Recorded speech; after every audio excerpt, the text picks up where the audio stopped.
Hey, everybody. Well, welcome. I know a lot of you, or at least I know and all of your names.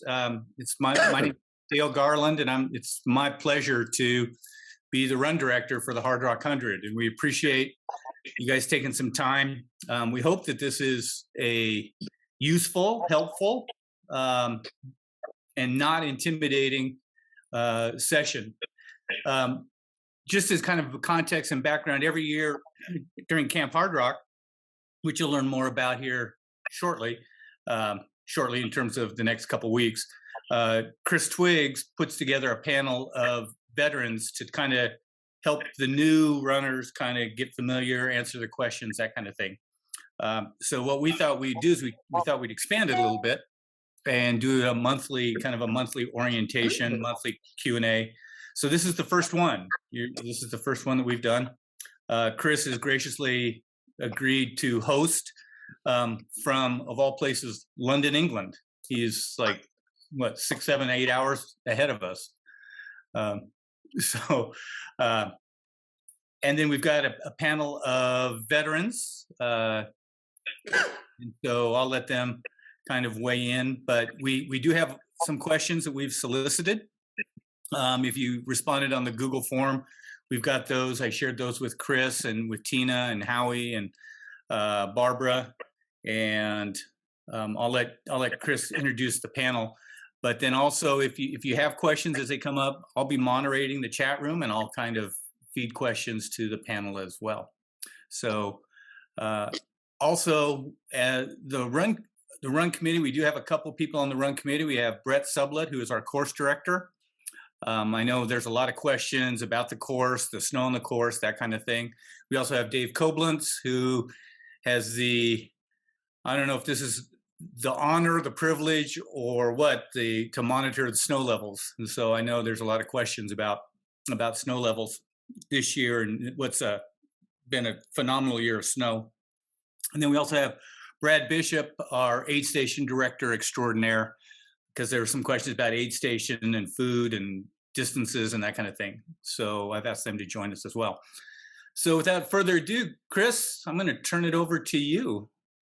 Thank you so much, Dale. I appreciate it, and I'm thrilled with the folks that we've got on the panel here. These are all good friends of mine that I've spent just literally countless hours with each of them out on the course.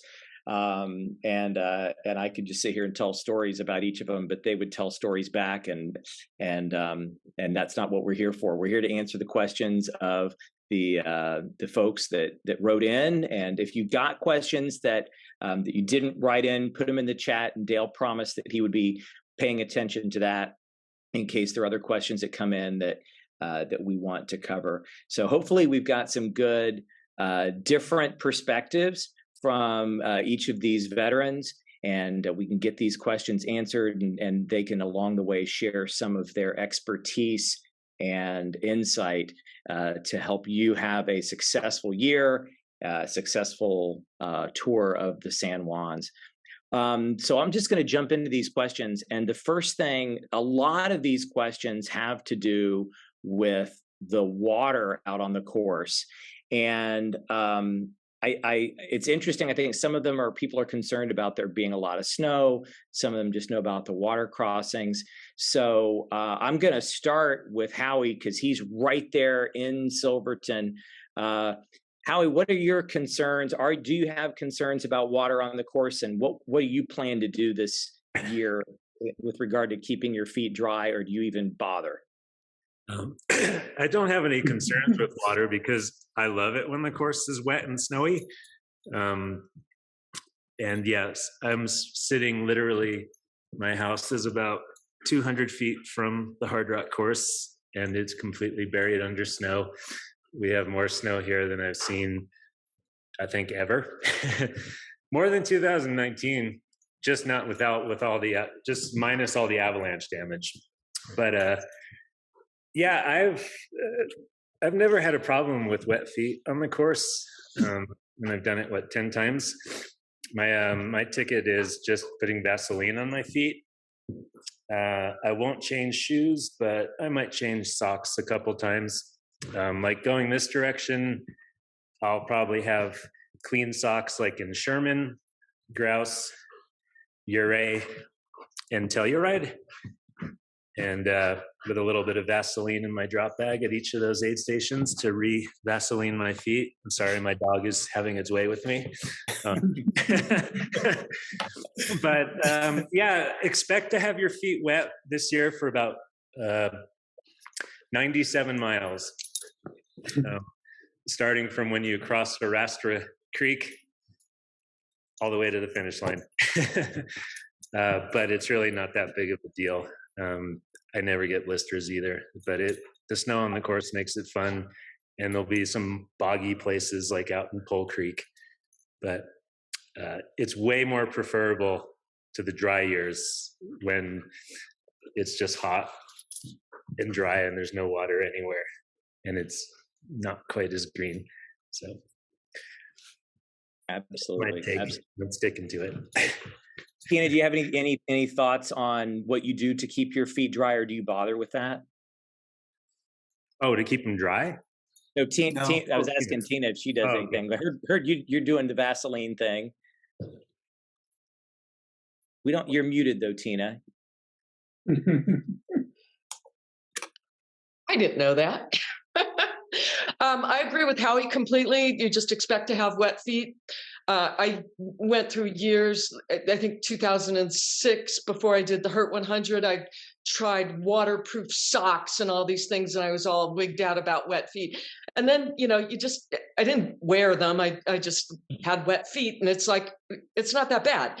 And after a couple of Hardrocks that have been very wet, 2011 was a big snow year and big river crossings. I frankly liked that year, my favorite year probably, because it went so fast. There was always something coming at you, whether it was just trying to stay on your feet, or the next river crossing or some big storm, or it was like, wow, that went by really fast. And it's way preferable to the dry year. I forget which was the dry year, maybe 17 it hadn't had any rain and there was no moisture, and the downhills were all, really skittery and ball bearing, and even with poles I was falling down. I'd rather have a lot of snow.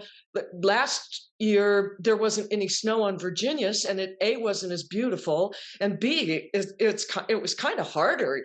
You can slide down Virginia's. Actually, we'll be going up this year, but I'd rather climb it in the snow too. I like the snow. I'm still running in calf deep snow today. We don't have any trails yet, so I've been running in snow 6 months, and I don't care. I love it. Wet feet don't affect me really. I get blisters, but the Run Goo really, really helps with blisters. I'll point out, Tina, just because you guys are going to be climbing up Virginia's doesn't mean you won't also be sliding down it. Oh yeah, there's plenty of that goes on. Barbara, any other thoughts on that? I've got another question I want to hit you with if you don't have any other thoughts about the wetness. You're muted though.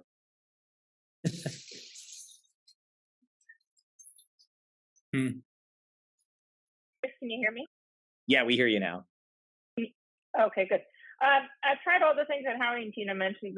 The one trick that I found works for me, I agree. I prefer wet over dry and dusty, so I love the snow. But to manage the feet, I actually I changed my socks, usually at Sherman, Uray, maybe Telluride, no other places. And then I put baby powder into the socks, and that helps to keep them a little bit more dry. But that's really all I do. And then the rest is what it is. We just enjoy the ride. Good.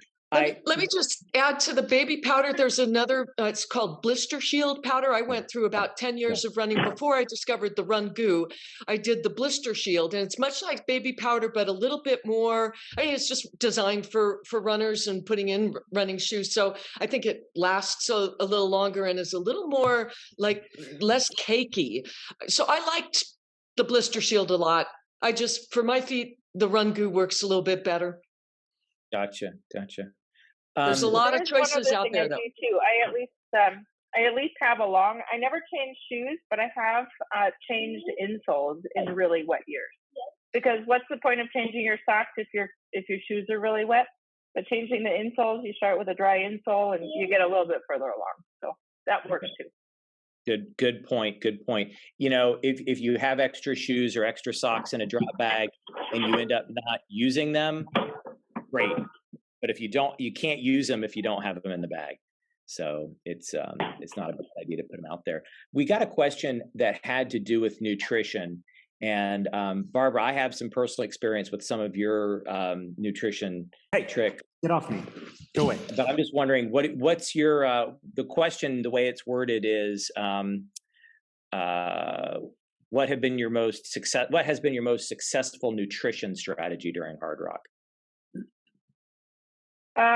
My general nutrition strategy is solids, and I try to do 200 calories per hour. And I'll stick food into little baggies. I always have non-solids with me too, but I do solids until I can't anymore. And then I try to get more calories in at the lower aid stations as opposed to those that are higher. My stomach seems to handle that a lot better. And then I eat more when there's an uphill coming up because my stomach has more time to digest it. That said, I've also done Hardrock with 94 miles of nausea.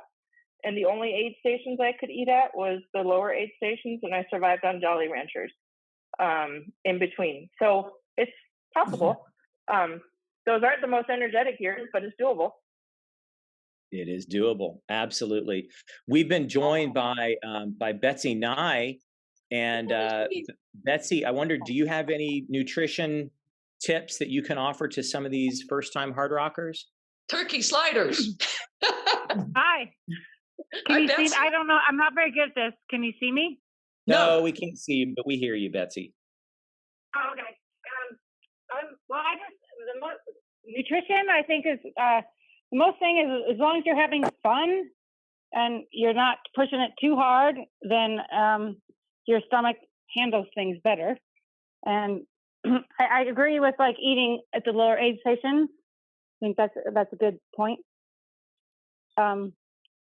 Personally, I just think little bits, whatever you can take every 20 minutes, try to take bites of food and just make sure you're drinking as well and keep on top of that. And again, have fun. Absolutely. I can't hear very well. Well, we're hearing you fine. Thank you for those thoughts. That really does help.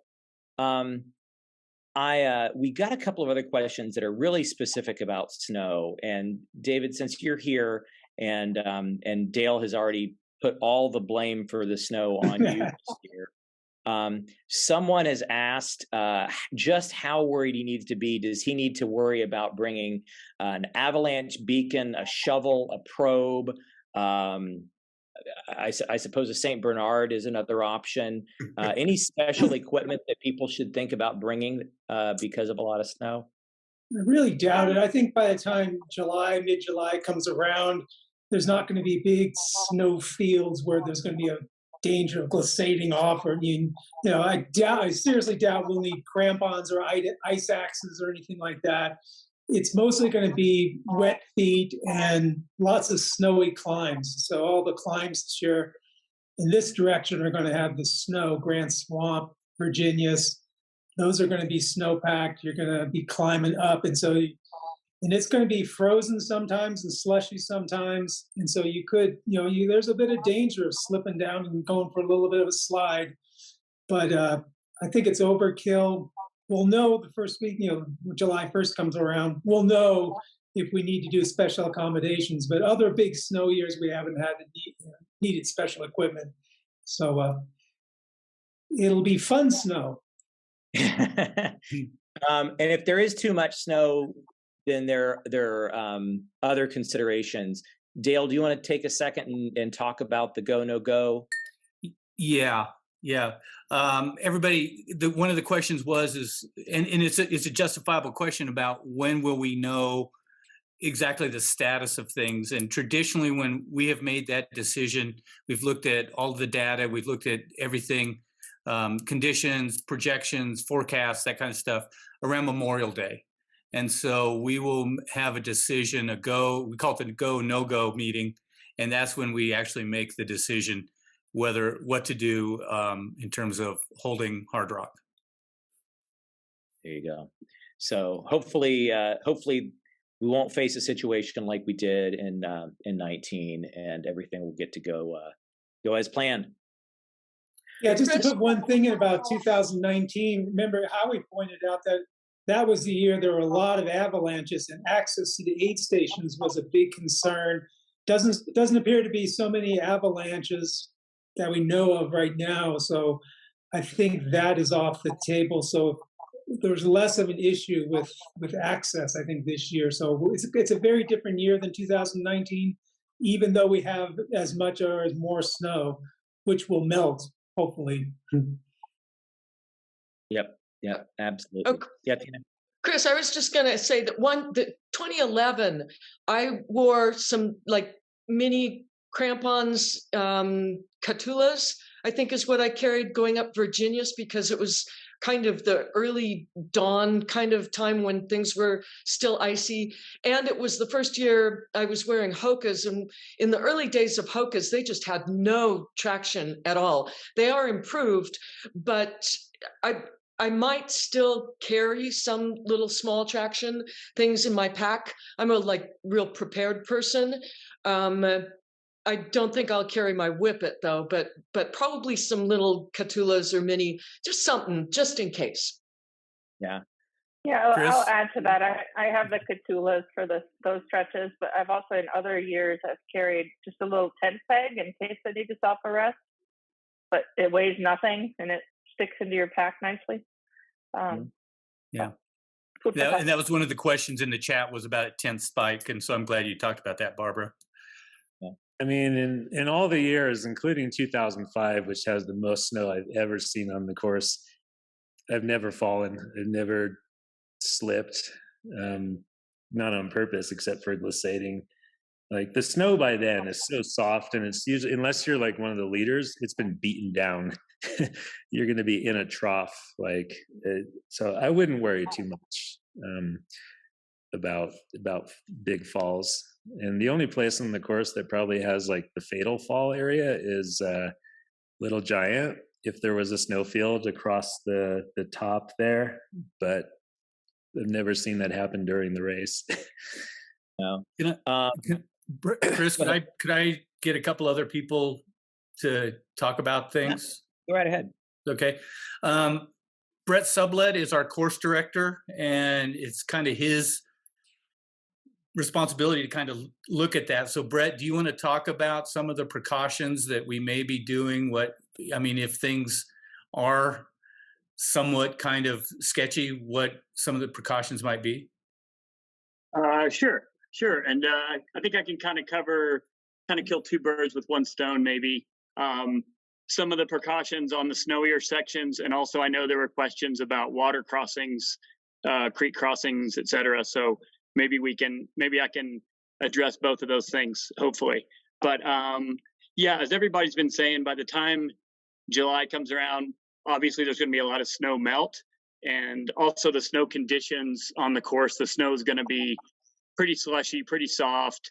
The first couple of people going through it are going to kick some steps and, kind of create a little trough or a little path through. So it's not, most of the time, not that difficult. There's actually some downhill sections on the course that are easier and faster when there's snow on them, which seems a little counterintuitive, but it's true. So the snow can be kind of fun on some of the descents and kind of take some of the pounding off of you as well.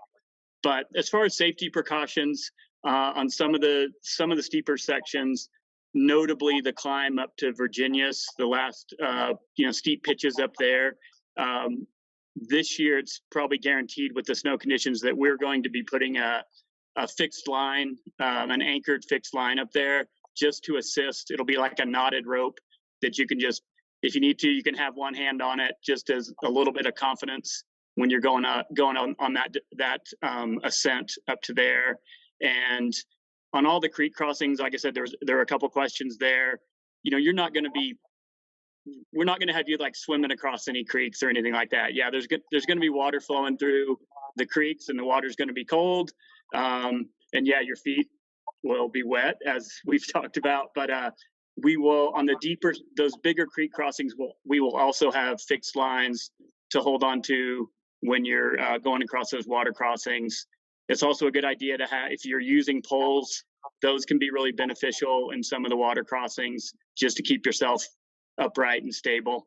But yeah, we'll be assessing the snow conditions in any dangerous sections. As Howie mentioned, like the top of Little Giant, I don't foresee there being any snow up there, but that is a pretty steep pitch up at the top of that. So if need be, we would put a fixed line up there as well. So yeah, we've never had any issues with falls. And like I said, the snow on the course some years can be a little bit of a blessing. So if that helps. All right. Thank you. So with regard to the course, Howie, you talked about, considering this direction, and there are some considerations about one direction versus another. We have a question about what sections of the course cause you the most concern, or should people really think about or focus on for this direction of the course? What are some areas that if somebody's only going to be able to get out on one or two sections before the race, for example, where would you tell them to focus? It's hard to say. I mean, the first time I did it, I on-sighted it. I never saw any of the course. It's easy to follow the markers, even when they're done old school like Charlie did, with not very many of them. Pole Creek is always an interesting area to pay attention. But I mean, to me, as far as like the sections counterclockwise that I feel like are cruxes, the first climb is pretty easy, but the second climb out of Cunningham, Green Mountain, is going to kick you in the gut right out of the aid station. So expect to feel like really slow and not understand why, because it's really steep. And it has a nice easy part in the middle, and then it gets steep at the end. It's pretty casual the rest of the way. I guess Handy's Peak could be hard if you don't live at altitude, but I always like that direction going up Handy's. I feel like the hardest climb of the race in this direction comes out of Telluride. Once you cross the creek a few miles off that dirt road and start heading up to Wasatch Saddle, you've got like 74 miles on your legs, and it's 1,000 foot a mile climbing, and it's just hard and long and never ending. And then you have the funnest descent all the way to Chapman off of Oscars. I love it. People hate it. I disagree. I hate us going down Oscars. I detest it. It kills my feet. It kills my knees. It's rocky. I'd rather go up it, and up is really miserable, especially on a hot day, but I'd rather go up it any day than go down it. That's my dreaded section in this direction. Oscar is really nice. You do get a bit of a reprieve. The first couple miles of Grant Swamp are really enjoyable, like single track, and then you have the moraines up there, which are pretty horrible, just steep and rocky and loose. And then you have the funnest pitch on the whole route, which is climbing up the face of Grant Swamp. I don't know, it's just so unique. It's deep as heck, but it's so unique. And then the view you get on the other side can bring tears to people's eyes. Other than that, like, if you get a chance, I think one of the favorite places to go on the course, which would be fun to preview, is just doing the last crossing Mineral Creek at KT and going up to Putnam. That's kind of an odyssey. It's really beautiful. There's almost no people because it's cut off on both sides by Mineral Creek. And there's a lot of cross country up at the top with intermittent trails. And if you're doing it at night or if you're doing it in the fog, coming off of Putnam, people get lost up there. They don't always see where to make a left turn after you've come off the ridge. But that's in the race. That's an interesting section. That's a tough last climb. It's broken into multiple sections, and you won't believe you can move that slow and not fall over. The last 7 miles are amazing. Yeah, I agree. That is a great section, and I'll invite everybody to do it with me on Friday, July 7th. I've got that scheduled. Although, hey, Chris, do you want to talk about the orientation hikes? Because I know there's a couple of questions about those. I will, absolutely. Although I'll also say in this direction, Howie's absolutely wrong. The worst climb in this direction is Handy's. It's just, it's awful. It's terrible. It's horrible. That's the easiest. Not in this direction. No, it's easy in the other direction. It's a piece of cake in the other direction. But in this direction, it's god awful. Because you throw up on it. Yeah, and because I can't move, I can't breathe. So yes, we are going to be doing some course orientation hikes this year, and we're really, really excited to be bringing these back. Once upon a time, when Hardrock was a much smaller event, the course would be marked with groups that we would go out. And when I learned my first Hardrock was 2005, and I learned the course by going out daily on these course marking hikes and helping. I didn't really mark anything. I just carried the flags and handed them to Charlie, who was actually marking it and telling the stories. And things have changed some, and it's just not sustainable for the trail for us to have a bunch of people out there doing the marking in that same way. We don't want it to be marked as early as that. And we need the course marking to happen with smaller groups. And we're really grateful to Brett, an experienced hard rocker himself, to be leading that and making sure that the course is marked. So what we're going to be doing this year is some course orientation hikes. These are going to be open to anybody who wants to be there.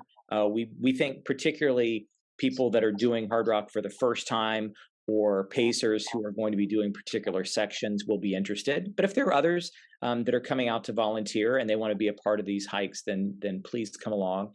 We're going to be starting these on June 30th. So that will be the first hike will happen on Friday, June 30th. And we'll be doing those hikes daily from Friday, June 30th through Friday, July 7th. And then we're going to finish those course orientation hikes in time for the trail work days to happen for people that are doing the trail work days. We don't want to make people choose between those things. And then also we want to give people an opportunity to taper, which is something I'm not sure any of our panelists have ever done, because I think I've been on hikes with all of them 2 days before Hardrock. But that's probably a good idea. I think it's probably a good idea to have some sort of taper, or at least spend a little bit of time with your family before Hardrock, because they're going to be the ones that make sure that you don't die out there, and they're probably the ones that you're going to be going home to, assuming you're not mean to them during the race. So we've got the schedule made up. We're going to make sure it goes out in the next. Dale's going to send it out in his next Tommy Knocker Tales, and we're just really hope that people will take advantage of these. And grateful to a number of folks with tons of experience on the course that have already agreed to help. And I'm hoping our panelists will be among those in helping to lead those hikes and just go on them, get out there, get some miles in on the course and learn the route. The other thing we're going to do with that is we're going to be helping Brett a little bit, because anything that we see on the course that trees that are down or things like that, we can give him some last minute word that something needs attention, so that he can get out there. And there have been years that course work or trail work has happened on the Hardrock course while the race was underway, and so that's very likely to happen. And so we're going to be working together to make sure that he has that intel. We've been joined by as far as number of finishers are concerned, for the folks that are on this group, are the grandfather of Hardrock, Blake Wood. Blake, the question that we were just dealing with had to do with what sections of the course people might want to check out before the course. But so I'd love for you to mention that. But then the other one has to do with sections that or strategies that people might utilize to get their crew in and out of aid stations. And you've been known to have one of the best, well-oiled crews out there in Hardrock. So any quick, I know we're going to do more talking about crews on a future one of these, but any crew tips that you might give would be helpful too. But first, what are the sections of Hardrock that you want to make sure you get out on? Well, I would suggest, particularly in this direction, that people check out the section from KT, basically to the finish, because a lot of people are going to be doing that at night, either because you're really fast or you're, relatively slower. And, that's a section where people have gotten lost before, particularly if it becomes foggy or if the weather's bad or something like that. Of course, you wouldn't go wrong checking out any of the course because it's all beautiful.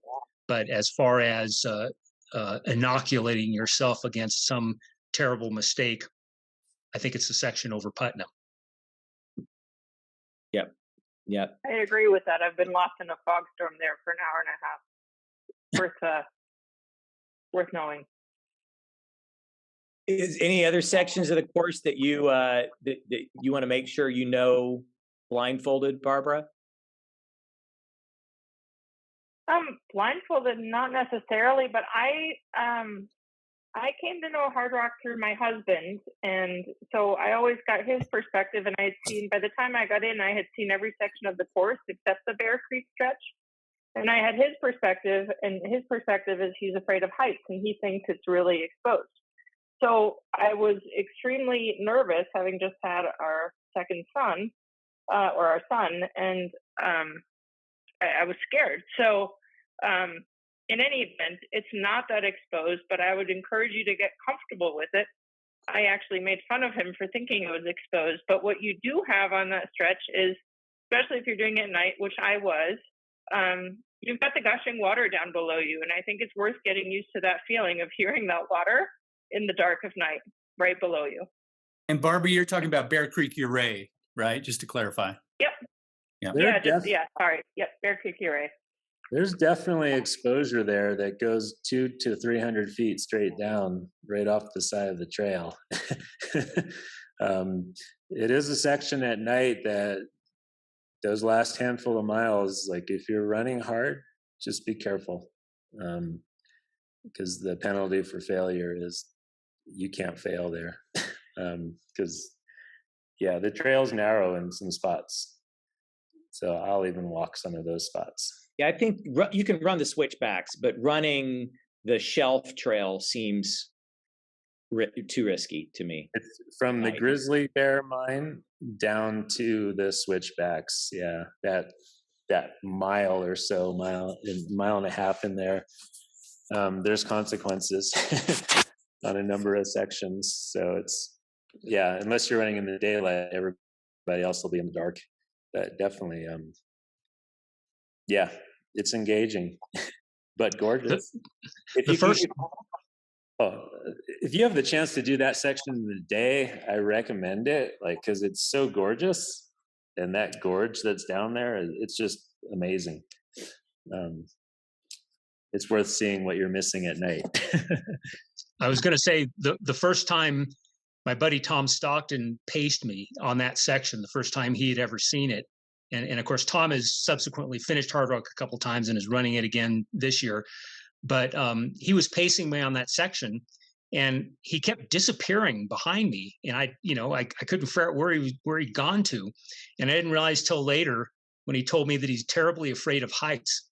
And on some of those sections, he was literally crawling on his hands and knees. And that's why I was getting ahead of him and had to wait for him to catch up. Wow. Hey, Chris. Yeah. I'd like to finish the loop on the orientation hikes. We had a question in the chat that if they did all of the orientation hikes, would they see all of the course?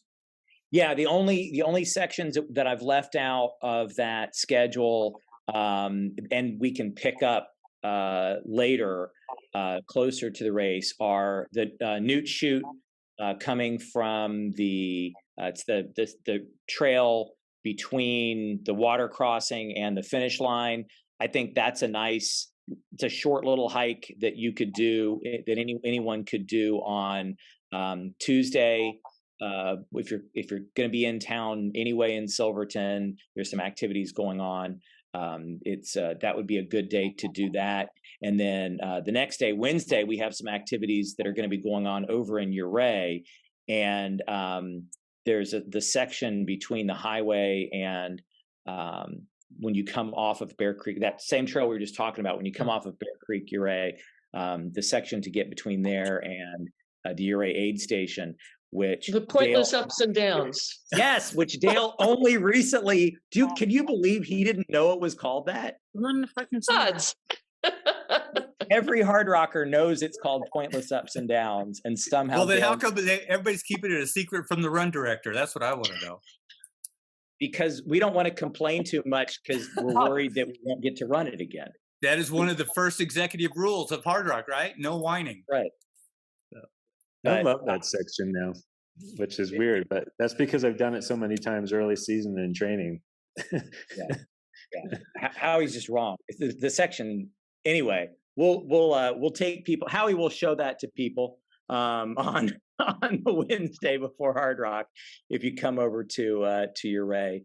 And there'd be an option on the day that we do the Uray Bear Creek. There'd be the option if people want to do that section, but that would be one that would be safe to save. I'm sorry, was somebody else cutting in there? Yeah. Okay. Hey, Chris, I'd like to circle back to the nutrition thing. We kind of went off that. Yeah. I think one thing that we're known for is the quality of our aid stations. And I think when people talk about nutrition and what's available, we had a question, what are the things that we have to eat at the aid stations? I don't want to take away any of Brad's thunder. So I'd like to have our aid station director extraordinaire, Brad Bishop, talk about the aid stations. I'd actually be interested in hearing what the veterans find memorable from the aid stations, rather than me telling you what's there. What have you actually experienced? I love the pierogies at Kroger's canteen. Those are great. Pumpkin pie. The chicken bacon quesadillas at Sherman hit the spot, and the brisket is always delicious. Everything at Sherman hits the spot. Like that aid station is so dire. They're the best. The best. You don't need crew there. I had crew there 1 year and then realized it's too hard for them to get there, and it's so unnecessary because the volunteers are like your very own personal crew. They care for you just as if they were your personal crew. Volunteers there are awesome. Well, they're all awesome, but don't try to send crew to Sherman. You don't need it. No, I've had three volunteers working on me at once at Sherman before. Oh, I also recommend visiting the bathroom at Sherman because it's the bathroom the entire race. But yeah. Betsy Nye's been kind of quiet. Betsy, are there any memorable foods at the different aid stations that you recommend people look forward to? A Kroger's canteen, have a shot of tequila. If they have it. The pierogies, coffee. Sherman has the best burritos. Definitely. You could run the whole race without a crew, and just there's such great volunteers, and you'd be fine. Hardrock's the best. Yeah, you really don't need a crew as far as the food. There's just everything out there, and what they don't have, you can just throw in drop bags. Mm-hmm. Brad, was there anything you wanted to you deflected when Dale asked you the question, so I'm going to deflect back at you. Were there anything in particular you want to make sure people know is going to be available at the aid stations? So I just like to say that, of course, we have the basics, your candy, your cookies, your fruit, your water, your sports drink, your soda. And then outside of the pack-in aid stations, every aid station is going to have hot food in terms of both soup, sandwiches, burritos, that sort of thing. The big aid stations for sure will have a lot of home-cooked food, both that my wife, an amazing chef, helps prepare in bulk before the race, the briskets, the pumpkin pies, the homemade soups. As well as every aid station has a special treat of their own that is at that station and none other. And the captains take a lot of pride in stocking that. And we try to put out a menu ahead of time. And beyond the food, personal care, like you can count on every aid station having lube, having anti-chafe cream, having bug spray, having sunscreen, the essentials. Awesome. And also for anyone who is not an omnivore, we do make sure that in every category of food, we have something gluten-free and something vegan.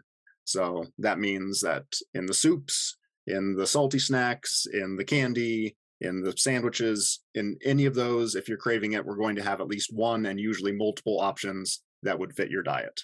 It's the backcountry. We can't promise to be completely allergen-free, so if you're really strict, please bring your own, but we do everything we can. Lots of comments. I definitely agree, and I would encourage people that are first time hard rockers, don't make your crew go to Sherman. It's a long way for a short visit. That just makes it a longer visit if you see them there because you feel guilty if you are in and out. So I would say, let them skip that. But I've never tried to do Hardrock without a crew. I've always really enjoyed having a good crew there. And Blake, what do you see as the advantage, and how do you make use of your crew at Hardrock? Mostly for me, it's of course I rely on my crew usually for getting my pacers when I have pacers in and out of various places, although not exclusively.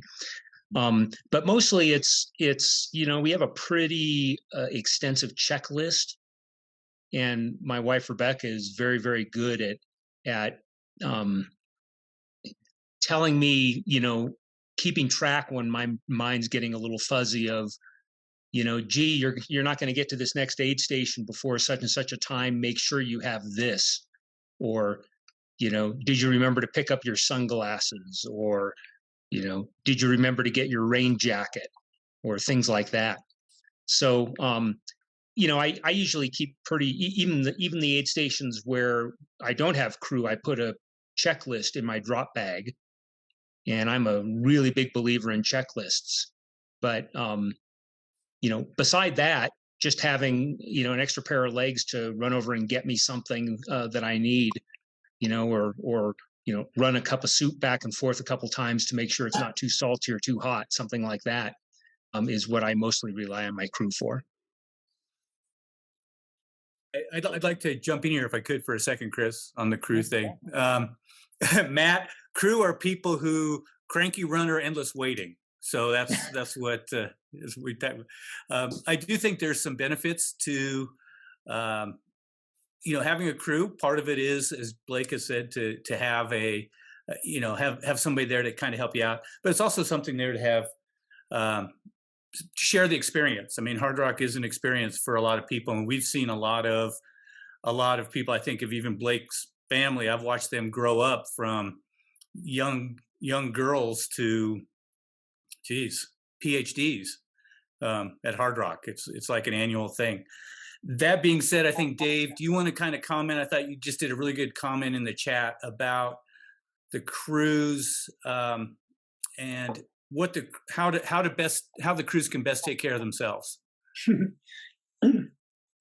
Yeah, Hardrock is really tough on the runners and the crew, and you really don't want to get to Sunday morning and everybody hasn't had any sleep and is grumpy and not having a good time, especially if you have young kids. And you really allow your crew to have a block of time. They can get some sleep, go back to Silverton, recharge, find you again at Chapman or Telluride. skip URA if necessary, but having a happy crew makes it so everybody is happier. Leave her outside, please. She's fucking dirty. Okay. So that involves sleep. They don't have to be at every single aid station. And you as a runner, try to keep in mind, when you come into an aid station, you're going to be kind of out of touch. You have a real change between being all alone with lots of people and lots of things. Try to be pleasant to your crew. Smile, say thank you. It goes a long way to having them come back next year or the next time you do it, because nobody likes a grumpy runner in the middle of the night, even though it seems like it's reasonable to you as a runner. If I could add a few things, Chris? Yeah. Would that be okay? Yeah. We've been doing this a long time, and I've never seen a runner beat a crew to the aid stations. Never.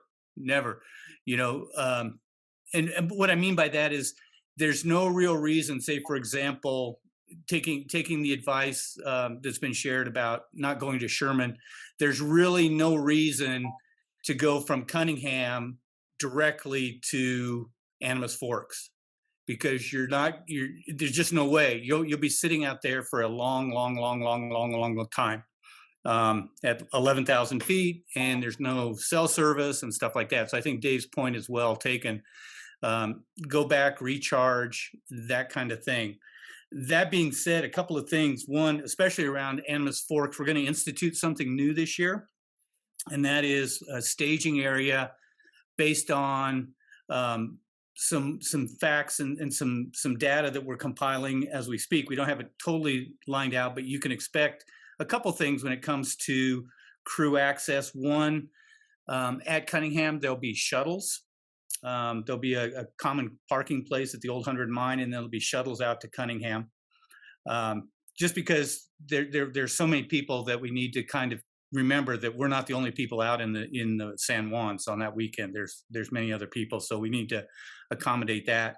And then also at going into Animas Forks, we're working on a plan and going in front of the Bureau of Land Management, who holds our permit, about having a staging area about a half hour away from Animas Forks, and then releasing crews when their runners reach a certain point. And we're still compiling that data, just because there's really no reason for people to be sitting there for 8 hours at a time, that kind of thing. So we'll be working on making some plans about that. Let's see. I think that's it for crews. I think. Yep. One other thing I would love for you to comment on while you're on a roll, Dale. We had a couple of questions that came in about camping in and around Silverton during Camp Hardrock. Right. Can you touch on that? Yeah, for sure. We have a couple of questions. We are once again going to have free camping at Kendall Mountain, at the Kendall Mountain ski area. We have 150 spots. Deb Height does a great job of being the campground host. Those camping spots, she'll be getting the information out here fairly quickly. And again, there'll be 150 tent spots and 30 RV spots. And it's free of charge. It's something we just do. This town of Silverton donates the space to us. And so that's a place for you to go camping. There are some other things, dispersed campings along South Mineral Creek in that area. The one thing that we would ask that people not do is park or camp in people's yards in Silverton, unless you've been invited, and not not camp at the school at the finish area.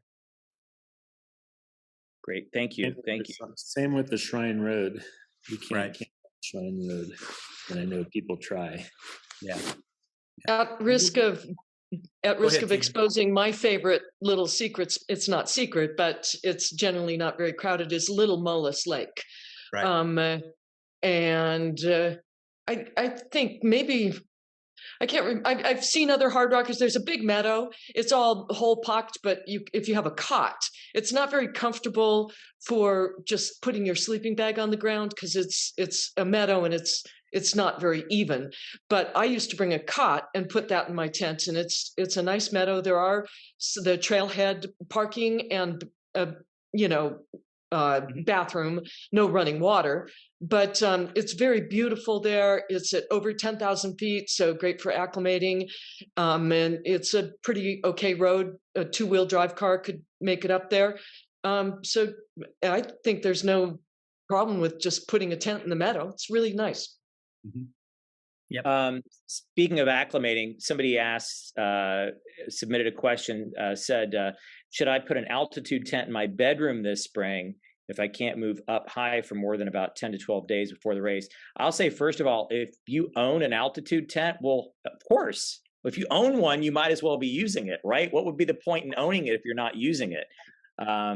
But I think most people are, when they can, would prefer to do a natural form of altitude acclimatization, which means get your butt to Silverton or Ouray or Telluride or somewhere high as early as you can so that you can actually train by climbing on these things, not just pretending that you're sleeping there. Anybody have any experience with altitude systems or want to share their thoughts on whether that's worth doing? Sky says they're rentable. I didn't know you could rent them. Oh, are they? Yeah. I checked it out. You can rent them. It's not super cheap, but it's a thing you can do. So I was thinking about it. Yep.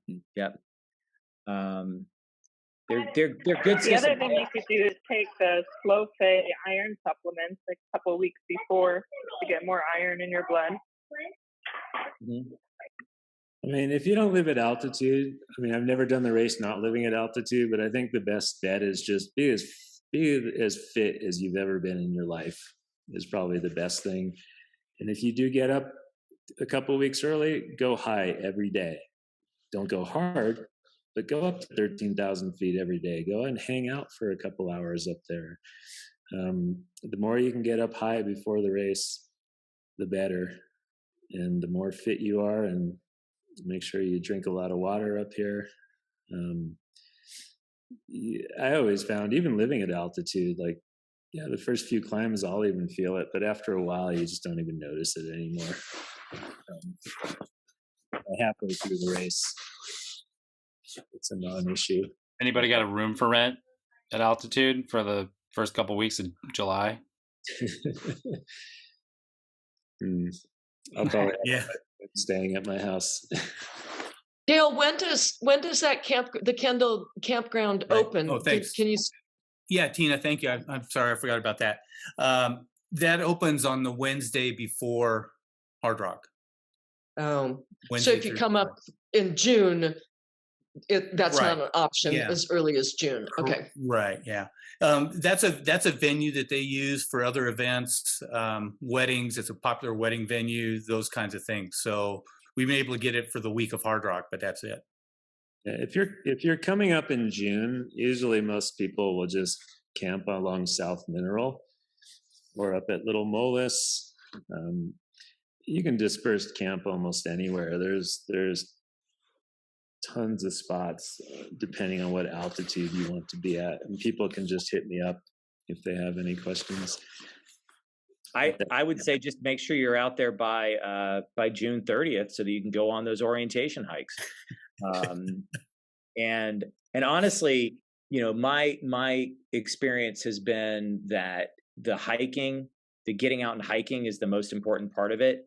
Getting your body prepared and getting your mind prepared. More the mind, I think, prepared for the climbs and the valleys and all of those things. So that you can see it and envision it and dream it at night as you're drifting off to sleep. And that's going to do you more good than an extra few red blood cells, I think. There's plenty of time to get around the Hardrock course. You don't need to rush, I don't think, for most people. So you just need to be prepared for the physical part of it in terms of the climbs and all of that. One of the things we haven't talked about, but is a question that we usually get during the veterans panels, has to do with the gear that you pack. And I'd love to hear, just go around our people real quick, our panelists. What is one piece of equipment that you always have with you when you're doing hard rock and you can't repeat something somebody else says? So Tina, I'll start with you. What's the one piece of equipment you make sure you've got? Raincoat. That's the only thing. Yeah. Oh, me. Okay. Well, a rain jacket is so obvious. All right. Good. David, what's yours? Warm hat. A warm hat. Good. Howie, what about you? Tina stole mine. Outside of the ultralight seam sealed rain jacket, yeah, just a super light windbreaker. Okay. Good. Betsy? Betsy's muted. She may not know that. Betsy's would probably be a smile. Yep, she's always got that. She's always got that. Sorry. Am I muted? Yeah. You were. Rain jacket, of course, hat, gloves. And you know what? Really, it's kind of nice once in a while, hand warmers, because hand warmers are kind of like a little extra thing that if you're really super cold, and they work. Good. Barbara, what about you? I was just going to say, if your hands that Betsy does. What's that? In an emergency blanket. I have the same things along that Betsy does in an emergency blanket. Okay. Yeah. I was just going to say, if your hands get cold, so these hand warmers, that's a great idea, because you can't open your gel or your packet, or and then you can't eat, and things deteriorate if your hands are so cold that they don't function. So I always carry gloves, and I think the warmers are a really good idea too. Good. Blake, what's the one thing that nobody else has said yet that's always in your pack? Some way of treating water. Thank you. I was looking for that. Absolutely. And that was a question that some people had. It seems like there may be some folks that are thinking of just drinking straight from the streams. Is that something you recommend, or do you filter or treat it every time? There are a couple very high streams that I would feel comfortable dipping out of, but not many. I pretty much just treat all the water all the time. And, that way you don't have to think about it. Yep. Yeah. I think that's a good one. You don't want to run out of water, and there are going to be, especially this year, there'll be plenty of streams out there. There'll be snow you can pack into your bottles, but go ahead and take the extra few seconds to let it go through a filter before it enters your system. You may not make a difference on your run, but it'll make a difference the next couple of days afterwards. I think Barbara's doing show and tell. Free bottle. Yeah, I was just going through my stuff for Miwok, but this is the free bottle. It crunches down this easy. It's worth having along. You can fill up anywhere then and filter. Yep. I've got the same one. In my pack, and I don't fill it regularly. I don't use it as a regular bottle in my pack, but it stays in there so that when I need it, I have it. And in general, it seems like as long as you're over 12,000 feet or so, and the water's moving pretty good. I have done a hard rock a couple of times with one water bottle, just dipping the whole way, and never got sick. But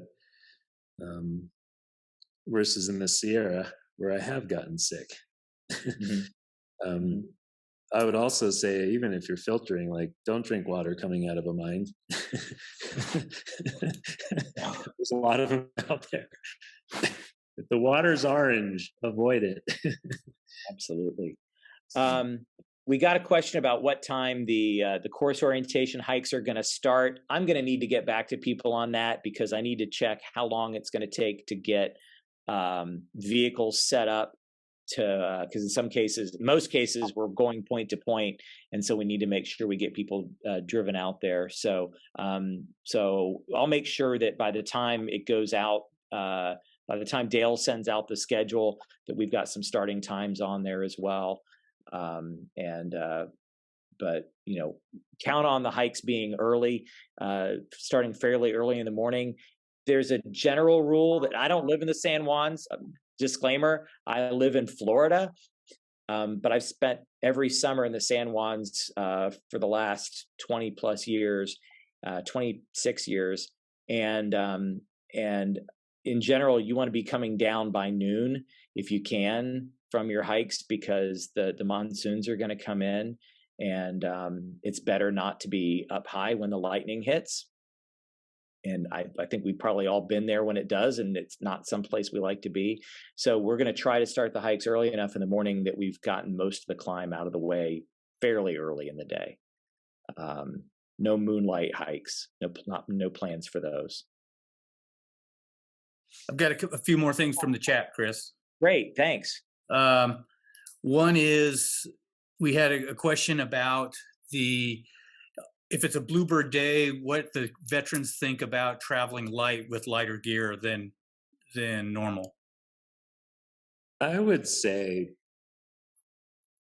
from the start, like every single year, and it's never failed me, I have an ultralight windbreaker and an ultralight seam sealed rain jacket. It doesn't matter if it's bluebird or not, because things will come out of nowhere.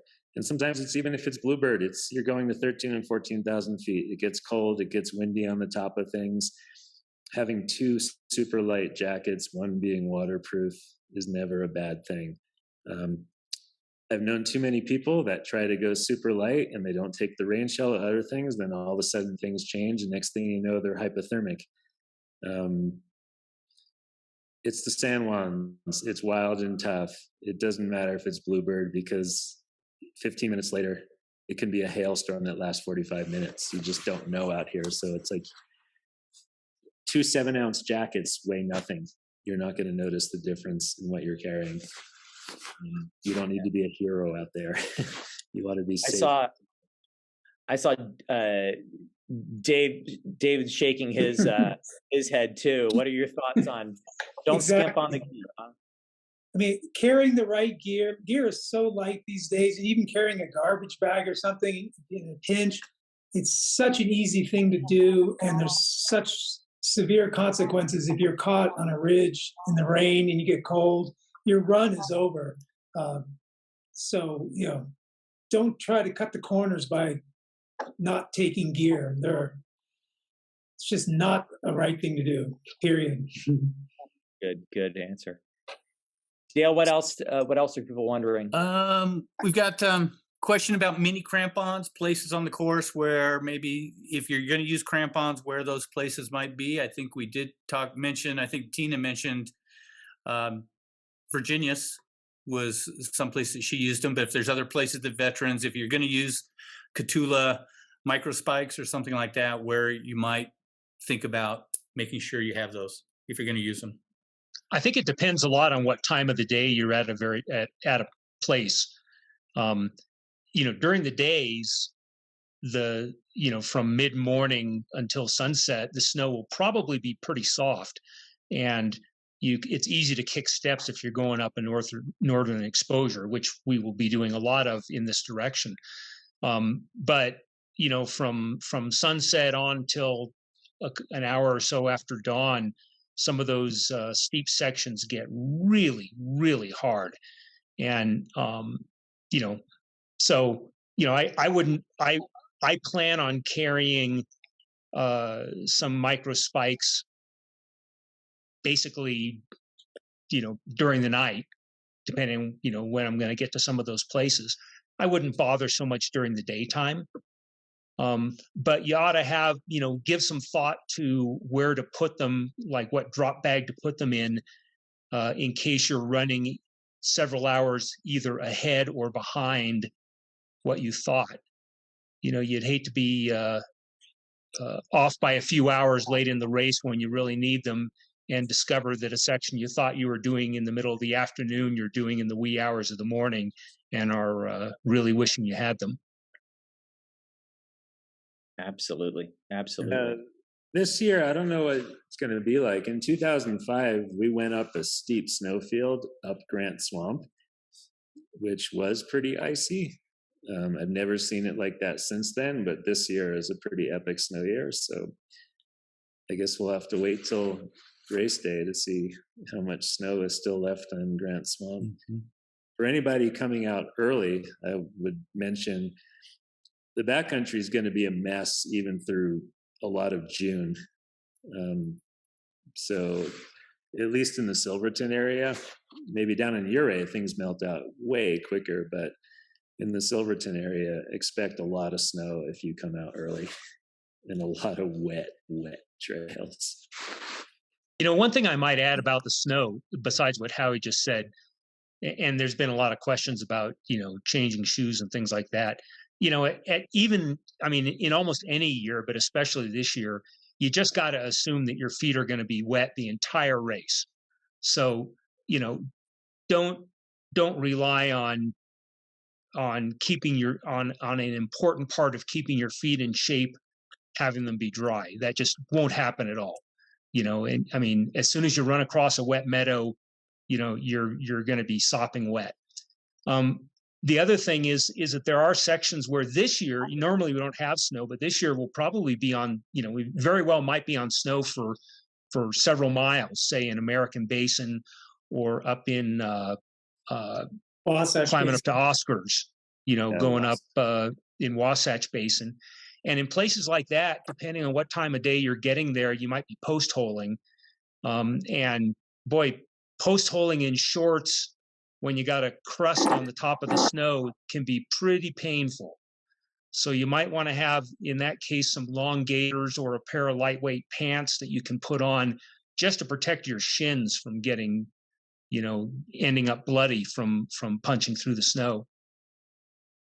Yeah. On that note, with all the snow out there, I didn't shave my legs for a few weeks after my first Hardrock on account of the crusty snow in the Wasatch Basin. But I was going to say, lesson learned the hard way. With all the snow out there, make sure you wear tons of sunscreen because the reflections are going to cook you. We're gonna bring this to a close here in a minute. I'm gonna do one last pass through all the panelists. First, Dale, you've got something you want to share. Yeah, I do. A couple of things. First of all, everybody, thank you for spending time with us. We've kind of cleared out all the questions. We will be doing this again the third Thursday of May, and that one is going to have more of a crew focus. So if you've got people who are your crews, I mean, we'll still entertain runner questions, but we want to make sure that we address the needs, concerns, and thoughts of the crew. So we'll be doing that. Something that Barbara, are you still there, or did you go to your meeting? I know Barbara had to maybe go to her meeting. She stepped off. I'm still on via the phone. Oh. I'm just not on video anymore. Okay. Do you want what you just put in the chat? I thought was really, really relevant about enjoying the training kind of thing. Do you want to reiterate that to everybody if they didn't see it?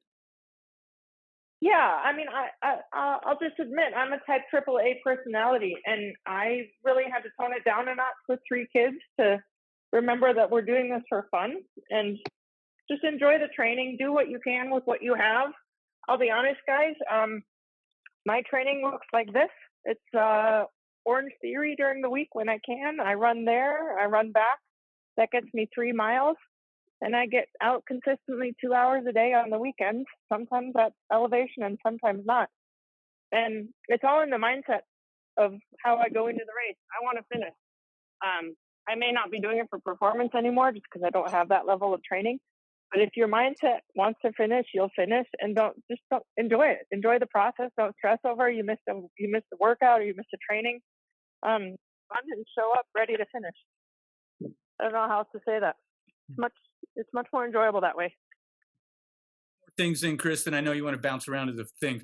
David, do you want to talk about the lightning? Yes. Lightning thing. I think that's really relevant. I mean, there's been a lot of chatter about safety, ice safety, water safety, hypothermia, but lightning is by far the biggest hazard on the course, especially if we get good convection cells going on like we've had in the past.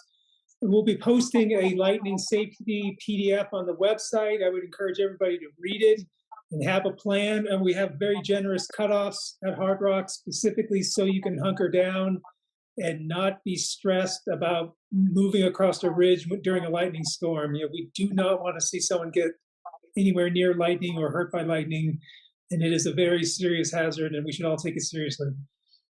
Okay, thank you. And real quick, yes, question is this going to be recorded? It is, and Brad, we will be posting it on our website here at the conclusion of today. So, and then just one more thing, Chris. Again, everybody, I know everybody's like excited or scared or whatever. Pay attention to that go, no-go date. We will be keeping you in the loop on that, but that's kind of our time frame again for moving forward. Chris, over to you, buddy. Thanks. Repeat that date so that people don't have to listen to this to remember. Yeah, Memorial Day weekend. Memorial Day go. weekend. Thank you. By my count on our panelists, and I had to update it from what Dale sent me, by my count, we have 87 Hardrock finishes represented on the panel, which is just fantastic. And that is a lot of accumulated knowledge, thousands of miles on the course. And so I just want to go around the panelists one last time and ask if there's one more bit of advice that you want to make sure that you share with folks. And we'll start with three-time finisher Barbara Olmer. What's one last thing from you? Want to finish. Want to finish. And be smart. Go slow to go fast. Okay, good stuff. Good stuff. 7-time Hardrock finisher Tina. What are your thoughts? I think what Barbara said about the mental attitude, believing in yourself, really wanting that finish, is huge. It just cannot be understated how much the power of positive thinking and optimism.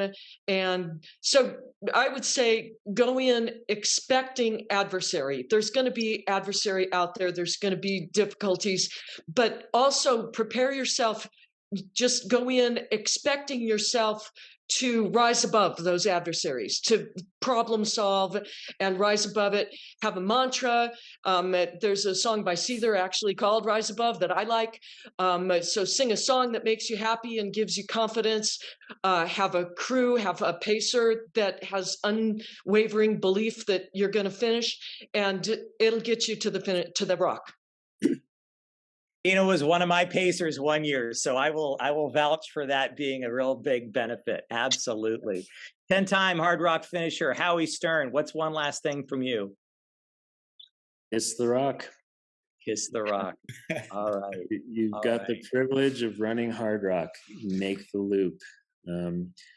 12 passes and a peak. It's going to be unrelenting, but I guarantee you there's no better feeling than crossing South Mineral with 2 miles to go, knowing the rock is waiting there for you, and all your friends and family are waiting there for you, and being at the award ceremony the next day, still having a wristband on. Get around the loop. Stuff is gonna, just like the course profile, the day will go up and down, but you just figure out how to manage the problems. You know, I've had times I'm laying on the ground puking going up Engineer Pass, and Chris has seen me at the aid station, and all I think on the ground is, how do I fix this? You look at your wristband and you go, this is Hardrock, you can't drop, and you figure it out and you get around, because that's why we're all out here. That's what brings us back every year, is making the loop. Yeah. The other thing, real quick, it's start out easy. As easy as you think you're going, throttle it back another 5 or 10%, and I'll guarantee you by 30 miles you're feeling great, and then you don't slow down that much the rest of the day. But if you go out hard, oh boy, don't do that. 11-time Hardrock finisher David Coblentz. What is your last thing? I'm going to paraphrase Billy Simpson and say the only way out is through. Once you start, you have to be carried off, or don't make the decision to quit. Just keep going. Fantastic. I'm going through the numbers here, so I'm going to put myself in here. I've got 16 Hardrock finishes, but the thing that I learned from the guy that I paced before I got to run and kiss the rock myself, John DeWalt, he told me that there you go. ADW. He told me, you know, if you end up going too slow and you get you miss a cutoff at an aid station because you ended up going too slow or you get hurt, okay, but just don't let yourself give up on yourself. He told me that, and I've managed to do that with each of my finishes. And I encourage all of you guys that are doing it, just don't let yourself give up on yourself. You can do this. You really can. Is it going to be hard? Hell yeah, it's going to be hard. You wouldn't be signing up to do it if you didn't know it was going to be hard. It will probably be the hardest thing you've ever done. And if it's not, then, you know, then turn around and do it again. But you know, you can do this. And so just don't let yourself give up on yourself. 18-time Hardrock finisher, Betsy Nye, what's your one last thing? I think childbirth is a little bit harder than Hardrock. But my advice is half the human population has done it. I'm not sure we're capable. Anyway, anyway, it's 80% mental. All right, people. It's all in your head, and so and I truly believe this. I mean, you get there physically 100%, but your brain is way tougher than you think. So you got remember that, and then have fun and enjoy the flowers. Look around, just have the best day of your life, and that's all I have to say. And don't forget to smile, because Betsy knows how to smile. She knows how to smile. Yeah. And spread some glitter. Yeah. And look for the heart. There's a lot of heart rocks out there. I'm a heart rock collector, and there's so many heart rocks. So, you know, maybe grab one and put it up on the Joel Zucker thing, because that's really cool. But there's like my first hard rock I saw. So every time I looked in the ground, there was a hard rock, heart rock, not hard, but heart. And it's so amazing. Just enjoy the ride, because it is beautiful. Fantastic. Blakewood, finish us off. 22 finishes. What's your one last thing for all these folks? Carry a camera. You know, it's easy now that everybody's got a good camera on their cell phone. It'll take a little bit of extra time, but afterwards you'll be glad you have it. And I'm still on a Zoom meeting. In 5 or 10 years, you'll really be glad you have those pictures to look back on. Yep. You've got a lot of them. Thank you for sharing them on the page for people to see and online. It's great to see all that stuff. Thank you guys. Thank you all of you panelists for being on here and sharing your wisdom with people and answering these questions. Thank you to those of you that submitted the questions. And look forward to seeing all of you folks out there in the San Juans this summer. If you're not training yet, get out there and get doing it. Dale, anything else we need to say, or we just all? It's only 2:30 in the morning where I am. There you go. I was going to say big thanks to Chris for first he finished Boston on Monday, hopped on an airplane, flew to London, getting ready for London Marathon, and then he's got time to do this. So, Chris, thank you so much for facilitating this. I really appreciate it. Thanks to everybody. We look forward to you. We'll see you next month. Third Thursday. Thanks so much. Okay, you guys. Good night, everybody. Good night, everybody.